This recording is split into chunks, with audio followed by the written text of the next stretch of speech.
नमस्कार दोस्तों।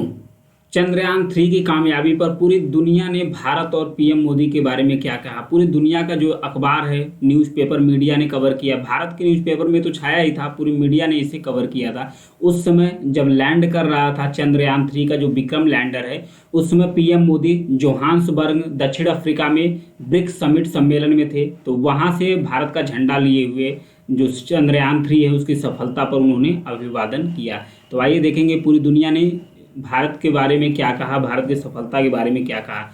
भारत के चंद्रयान 3 के लैंडर ने सफलतापूर्वक चांद के दक्षिणी ध्रुव पर सॉफ्ट लैंडिंग कर ली है। भारतीय मीडिया में तो इससे जुड़ी खबर चली रही है। पूरी मीडिया, पूरे विश्व की जो मीडिया है, इस खबर को काफ़ी प्रमुखता से अपने अखबार में जगह दिया है। इसके साथ साथ भारत की उपलब्धियों के बारे में भी बताया गया है। एक अखबार है, ब्रितानी अखबार द गार्जियन, वो लिखता है कि चांद के दक्षिणी ध्रुव के पास लैंडर उतरकर भारत ने वो कारनामा कर दिखाया जो अब तक कोई नहीं किया है। चांद के दक्षिणी ध्रुव पर इस लैंडर्स को उतारा गया है, सॉफ्ट लैंडिंग। इसके साथ ही भारत अब एक स्पेस पावर बन गया है। भारत एक स्पेस पावर बनकर उभरा है। अखबार और भी लिखता है कि जैसे जैसे चंद्रयान के चांद पर उतरने की तारीख नज़दीक आ रही थी, लोगों में इसे लेकर घबराहट भी बढ़ती जा रही थी कि क्या होगा, क्योंकि इसके पहले जो लूना 25 मिशन था वो रूस का, वो क्रैश कर गया था। इसकी सफलता के लिए मंदिरों मस्जिदों में प्रार्थना भी की गई थी। और उसके साथ साथ जो वाराणसी है, यूपी का एक शहर है वाराणसी, उसके गंगा नदी के तट पर वहाँ पर प्रार्थना की गई कि जो चंद्रयान 3 है वो सफल हो जाए। उसके बाद बुधवार को शाम 6 बजे, बुधवार को शाम 6:04 पर जो विक्रम लैंडर है, शानदार तरीके से सॉफ्ट लैंडिंग चंद्रमा की सतह पर कर लिया सफलतापूर्वक। इसके साथ ही भारत विश्व का चौथा देश बन गया चंद्रमा पर सॉफ्ट लैंडिंग कराने वाला, और उसके साथ साथ दक्षिणी ध्रुव पर सॉफ्ट लैंडिंग कराने वाला भारत विश्व का पहला देश बन गया। दक्षिणी ध्रुव पर कराने वाला, सॉफ्ट लैंडिंग कराने वाला भारत विश्व का पहला देश बन गया। आखिरी कुछ पलों में लैंडर ने बेहद जटिल काम को अंजाम दिया। इसने अपनी स्पीड को, जो लैंडर था ये अपनी स्पीड को 3730 मील प्रति घंटा, मीटर नहीं, मील प्रति घंटा की स्पीड से कम करके 0 मील प्रति घंटा कर लिया था स्पीड।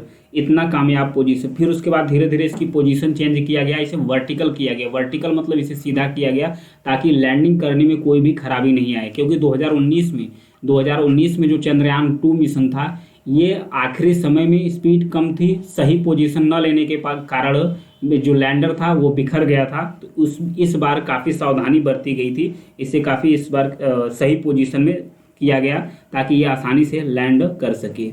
इससे पहले 2019 में चंद्रयान 2 मिशन की जो नाकामी हुई थी, उससे सीखते हुए इसमें और भी जो सुधार करना पड़ा था वो किया गया था इसरो के साइंटिस्ट द्वारा।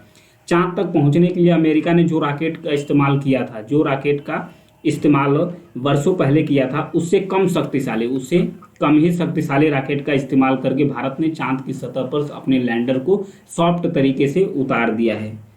इसके साथ साथ अगर कुछ जो चंद्रयान 3 है भारत का, उसके बाद जो लूना 25 मिशन है रूस का, इन दोनों के बाद में अगर इन दोनों के बारे में थोड़ी सी अगर कंपैरिजन करें तो इसके बारे में जानेंगे। भारत का जो चंद्रयान 3 मिशन है, इसके साथ क्या क्या गया था। एक प्रोपल्सन मॉड्यूल था, उसके साथ रोवर थे, लैंडर थे। इस मिशन का उद्देश्य क्या था। भारत का जो चंद्रयान मिशन है, चंद्रमा पर सुरक्षित लैंडिंग को सुनिश्चित करना, उसके साथ साथ रोवर को भेजना, सतह पर मौजूद रसायनों को समझना और सतह के अंदर की गतिविधियों की वैज्ञानिक परीक्षण करना, ये था भारत का जो चंद्रयान 3 मिशन, इसका उद्देश्य था। अगर इसके वजन की बात करें तो 3790 किलोग्राम वजन था, 3790 केजी वजन था जो भारत का चंद्रयान 3 मिशन था।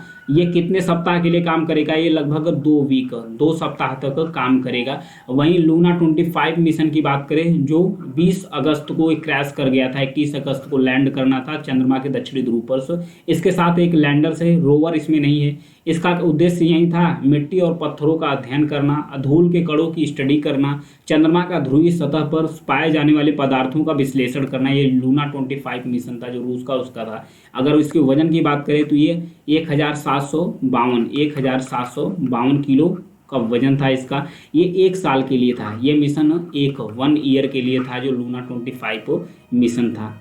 भारत के लोगों ने भी इसका खूब जायजा लिया। यहाँ पर देखिए पिक्चर्स में लोग दे रहे हैं। अच्छा, इसका जानेंगे कि भू राजनीतिक असर इसका क्या पड़ेगा, भू राजनीतिक असर इसका इस पर क्या पड़ेगा। एक लेखक हैं जिनका नाम है डेविड वान रियली, उन्होंने वाशिंगटन पोस्ट में लिखा है कि खोज के लक्ष्य के साथ चांद के दक्षिणी ध्रुव पर पाया गया चंद्रयान का लैंडर्स अमेरिका की उस कहानी की तरह है जो एक तरह से दौड़ की शुरुआत करता है। भारत के जो चंद्रयान लैंडर उसके बारे में बोलते हैं। उनका कहना है कि भारत की ये कामयाबी भू राजनीति में एक महत्वपूर्ण क्षण का प्रतीक भी है। उन्होंने रूस के जो लूना 25 मिशन था, रूस का जो लूना 25 मिशन है उसके नाकामी का जिक्र करते हुए कहा कि यह लैंडर चांद की सतह की तरफ ऐसे बढ़ा जैसे लग रहा था कि जो रूस का ताबूत है उसके आखिरी कील की तरफ हथौड़ा लेकर बढ़ रहा था, कि जो रूस का आखिरी कील है उसको हथौड़ा लेकर बढ़ रहा है। तो भारत का चंद्रयान 3 मिशन, ये कहना है डेविड वान रियली का। ये किसका कहना है? डेविड वान रियली का। 1989 में भारत की अर्थव्यवस्था सोवियत संघ जो पूर्व का रूस था, सोवियत संघ की तुलना में आधी थी, लेकिन आज वह रूस से 50% बड़ी है। इस समय जो भारत की इकोनॉमी है रूस से 50% यानी कि 50% बड़ी इकोनॉमी भारत की बन गया है।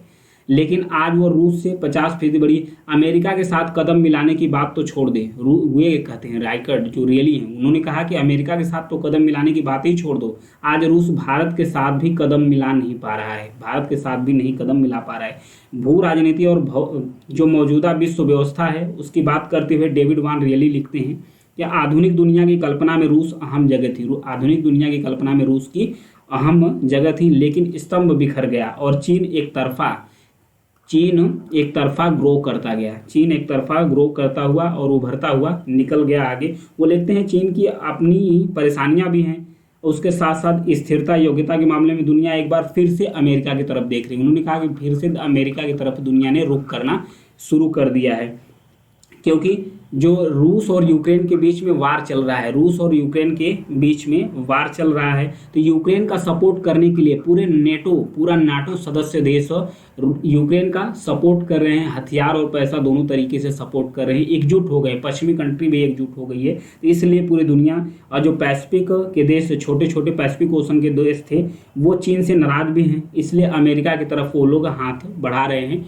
और भी देश जो चंद्र मिशन को अंजाम देना चाहते हैं, चंद्रयान को लॉन्च करना चाहते हैं चंद्रमा की सतह पर, वो भारत की तरफ भी रुख करेंगे, क्योंकि भारत का जो मिशन सक्सेस हुआ है ये पूरी दुनिया भर में पीएम मोदी की तारीफ भी हुई है। जो भारत है, राष्ट्र है, इसको गौरव भी मिला है पूरी दुनिया में। भारत एक स्पेस पावर के रूप में इमर्ज होकर आया है। तो ये था इसके बारे में। और पाकिस्तान भी रिएक्शन दिया है, उसके पूर्व मंत्री थे फवाद चौधरी, उन्होंने कहा, बधाई दिया है, बोला कि जो चंद्रयान 3 मिशन है भारत के लिए एक मानवता का मिसाल है। ये था इसके बारे में जानकारी, पूरी दुनिया ने क्या कहा भारत की स्पेस पावर के बारे में।